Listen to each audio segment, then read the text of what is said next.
Stark warning today from Cuba's President Miguel Diaz-Canel, the communist leader, saying that a U.S. assault on Cuba will, quote, cause a bloodbath with incalculable consequences. It comes as Axios is reporting Havana has acquired more than 300 drones and has begun discussing plans to use them to attack U.S. bases and possibly Key West. Local 10's Jeff Dedarian is live in Miami with the latest on the escalating tensions. Jeff? Hey there, guys. Yeah, Cuba's president making some strong threats now and possibly collecting some high-flying hardware, as you said, for the past 3 years from Iran and also Russia.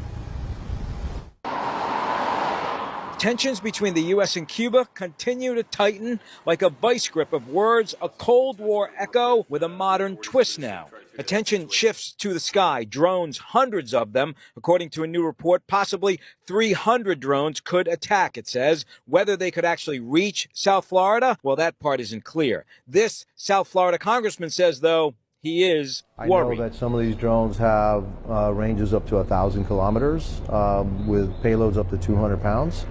That means that just about everything in the state of Florida is inside the range of these drones. But sometimes possibility is enough to get people's attention. Cuban leader Miguel Diaz-Canel hitting the keys on social media, saying the U.S. is the aggressor and writing Cuba poses no threat and there could be a bloodbath. His words. All of this comes as a possible indictment of Raul Castro is close now by the U.S. Justice Department in connection with the deadly shootdown. You got me? Yeah, I'm off your left side, Jose. Just hang there. Of two brothers to the rescue planes at sea 30 years ago. Raul Castro, I think he's on tape, and also I think that he's actually admitted that he's the one that gave the order. Meanwhile, blackouts and fuel shortages, economic pressures that have wrapped themselves around the island like a chokehold continue. And on Monday, a humanitarian ship arrived from Mexico as the world holds its breath for what comes next. All right, let's talk about these drones possibly headed to South Florida, the Q's in Guantanamo Bay. We did check in with the sheriff, and he said there's no imminent danger for that. Also, a spokesperson at the naval station says they continue to keep an eye on things. Make sure you stay with us on air and online at Local 10, because this Cuban situation could change, and it will change fast. And, of course, we'll be on top of it. We're live in Miami. Belarus has launched fresh military drills involving tactical nuclear weapons, while Russia's latest hypersonic missile system remains deployed on Belarusian soil. This as tensions with the West continue to simmer. The exercises are sending a sharp strategic message far beyond the region.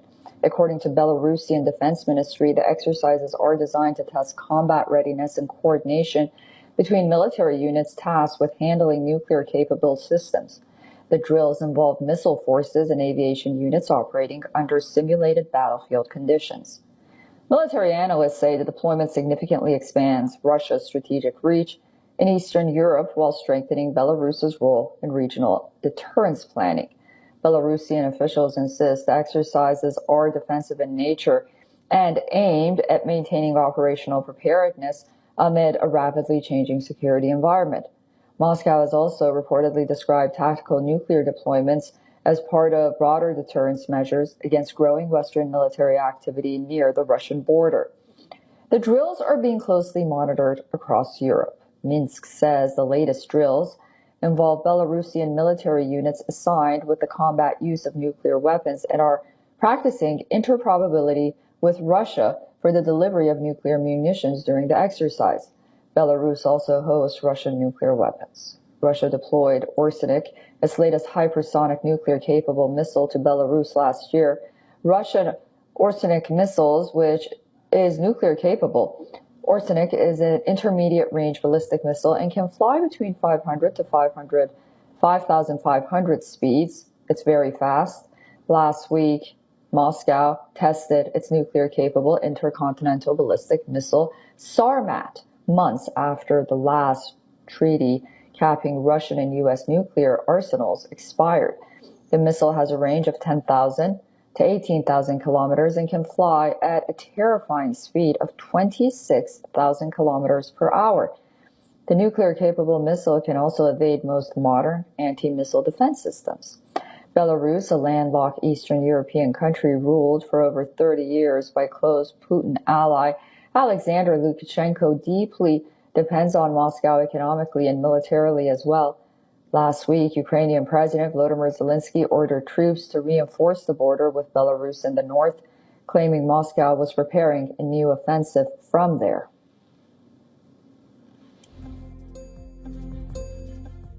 Ukrainian President Volodymyr Zelensky is calling for the end of the country's war with Russia after launching a massive counterattack over the weekend. Russia's Ministry of Defense says 3 people are dead and that it shot down nearly 600 Ukrainian drones from the attack. Zelensky says the strike came after a week of Russian attacks that killed at least 24 people in Kyiv. ABC News contributor Mick Mulroy is here with more on that conflict. Hi, Mick. This Ukrainian strike is one of the biggest since the war started 4 years ago. What does it say that Ukraine was able to launch a 9-hour drone strike in Moscow at this point in the fight? So, Diana, it really shows the major advancements that Ukraine has done in drone warfare, and the modern battlefield has completely changed because of their innovations. And it really has brought the war in Ukraine to essentially a standstill. Russia's advance has slowed considerably. Their casualties have shot up even further than they already were. And it looks like this is going into a long-term stalemate because of these major innovations in technology. Last week, Russia seemed to time its most intense attacks for the days when President Trump was meeting with President Xi in China. What do you make of that timing? So it's really unclear why that would be the case. Russia and China are very good allies and have been for a long period of time. It might have been something to do with that, and obviously trying to disrupt a bit of the conversation that was going on between President Xi and President Trump. But ultimately, Russia, I think, sees that they cannot really win this war. They are going into an area where it's almost impossible to move on the battlefront because of the advancement in technology, because of the AI integration with drones, low-cost drones that Ukraine has figured out how to mass produce. And every month it goes up in their ability to produce more drones. There isn't really an end in sight for Russia where they are going to succeed here. So hopefully they will start looking at ways to get to the negotiation table in terms that are acceptable to the Ukrainian people and get this war to come to an end. And nearly all of the fighting over the past week was done through non-manned drones. How is that changing this war and others around the world? So yes, it's unmanned, relatively low-cost drones that now have AI integrated into them. So some of these drones identify and target, i.e. kill soldiers solely by themselves. And you cannot escape them. You cannot outweight them. They will wait. They will recharge by solar power, and they will look for what they are believing to be enemy soldiers. And often the case they are, because it is essentially no man's land. Everybody out there is a combatant. And it's having a devastating effect on Russian forces who can barely keep up with the manpower. The level of casualties really hasn't been something seen since World War II. So I think this is really coming to a standstill. And every month there's more of these drones produced, and the technology gets more and more advanced, and their ability to use them also continues to improve. Mick Mulroy, thank you. A rare sight of the Moscow metropolitan area under attack becoming more common this month. Ukraine sent almost 100 drones into Moscow and the surrounding region early on Sunday in one of the biggest attacks since the war began in 2022. Residential areas were hit, with several people killed just outside Moscow in Khimki and Mytishi. These are pictures from Khimki, northwest of the capital and close to its biggest airport, which also reported finding drone debris but no damage. Flights were suspended for hours at Moscow airports, which has become a regular occurrence. Several industrial areas were hit, including this oil terminal in the region which caught fire, as well as a refinery in Moscow which did not sustain damage. Ukraine's President Volodymyr Zelensky said on social media, "This time, Ukrainian long-distance sanctions have reached the Moscow region, and we are clearly telling the Russians their state must end its war."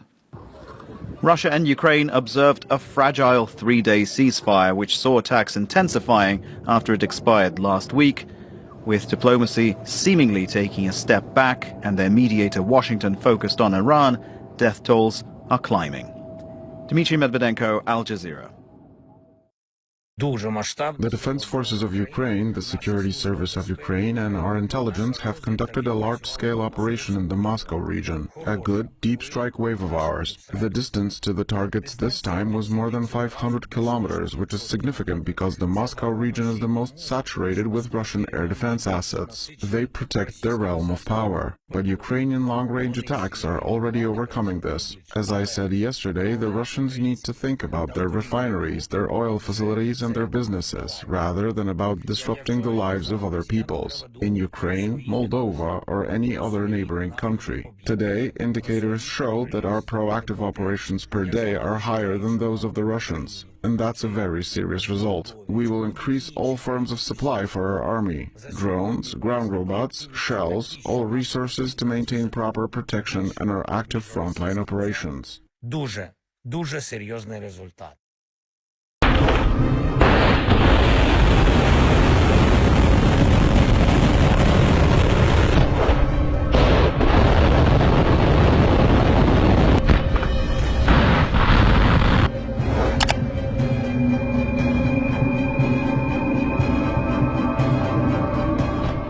Russia has successfully tested what is being called the world's most powerful nuclear missile, and the message behind it is impossible to ignore.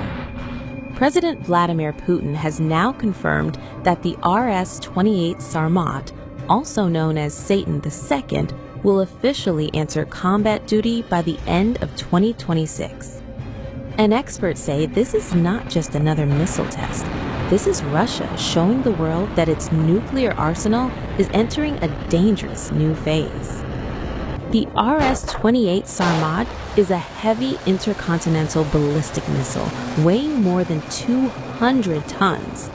Its reported strike range is between 10,000 and 18,000 kilometers, meaning it can hit targets across continents within minutes. But what makes this missile truly alarming is not just the distance, it is the purpose behind its design. Russia says the Sarmat is specifically built to bypass and overwhelm advanced U.S. missile defense systems. In simple terms, the missile is designed to make interception nearly impossible. And that has triggered serious concern in Washington and across NATO capitals. The missile is reportedly carrying multiple nuclear warheads at once. Military analysts believe it could deploy different warheads towards separate targets while also using decoys and unpredictable flight paths to confuse defense systems. This development comes at a time when global nuclear tensions are already rising. Over the past year, Russia has repeatedly signaled its readiness to expand military pressure against the West. And many remember the shockwave created by Russia's experimental Oreshnik ballistic missile used during the Ukraine conflict. But there's a major difference here. The Oreshnik was a medium-range battlefield weapon. The Sarmat is something entirely different. This is a strategic intercontinental weapon designed for nuclear deterrence and global power projection. Putin says the successful test proves Russia remains ahead in strategic weapons technology despite Western sanctions and military pressure. Meanwhile, U.S. officials are increasingly worried about the rapid modernization of Russia's nuclear triad, which includes land-based missiles, submarines, and strategic bombers. Another major concern is the collapse of arms control agreements between Moscow and Washington. Many Cold War-era treaties meant to limit nuclear escalation have either expired or broken down in recent years. That means there are now fewer safeguards, fewer inspections, and less transparency between the world's two biggest nuclear powers. And in that environment, every missile test carries enormous geopolitical consequences. Critics argue that the Sarmat test is part of Russia's broader strategy to intimidate the West and reshape the global balance of power. Supporters inside Russia, however, claim the missile is necessary to counter NATO expansion and growing military pressure near Russian borders. Either way, one thing is clear. The return of nuclear brinksmanship is no longer history, it is happening right now. And with the RS-28 Sarmat entering active deployment, the world may be entering a far... The U.S. President Donald Trump says he is sending 5,000 troops to Poland. And this after Washington said that an earlier planned deployment has been called off amid pressure on Europe to fend for itself. And Trump said that the move is based on his relationship with Poland's President Karol Nawrocki, a nationalist ally whom he said he was proud to endorse in elections that Nawrocki won last year. In his Truth social media post making the announcement, Trump did not give further details, but his comments appeared to refer to a deployment of several thousand U.S. troops to Poland, whose fate has been unclear for several days. Last week, U.S. officials said the deployment of 4,000 U.S. forces to Poland has been scrapped, and the latest move by Trump's administration to slash troop numbers and punish NATO allies for not helping with the Iran war. Well, on Tuesday, Vice President J.D. Vance said that the deployment of the 4,000 troops had been delayed, not cancelled, adding that Trump had not made a final determination. However, Vance added that Europe had to stand on its own 2 feet as Trump continues his push to get European allies to take more of the burden for their own defense. Now, Trump has appeared determined to punish allies who have failed to back the West Asia war or contribute to a peacekeeping force in the crucial Strait of Hormuz waterway, which Iran has effectively closed. At the beginning of May, the Pentagon announced that Washington would pull 5,000 troops from Germany after Chancellor Friedrich Merz said that Iran was humiliating the United States at the negotiating table. Meanwhile, NATO foreign ministers began a 2-day meeting in southern Sweden with an informal dinner at Sofiero Palace in Helsingborg. And this was attended by King Carl and Gustaf and Queen Sylvia alongside members of the NATO Ukraine Council. Marco Rubio is set to join talks focusing on greater burden sharing within the alliance, marking Sweden's first NATO-hosted ministerial meeting since joining the alliance in 2024. Now, Swedish Prime Minister Ulf Kristersson said Europe needs to increase defense spending and strengthen military capabilities, adding that Sweden is committed to reaching a target of spending 5% of GDP on defense by 2030. We fully recognize that Europe must step up its own spending and military capabilities and assume a greater share of the burden for NATO's collective defense. We also count on that burden shift being conducted in a very orderly manner.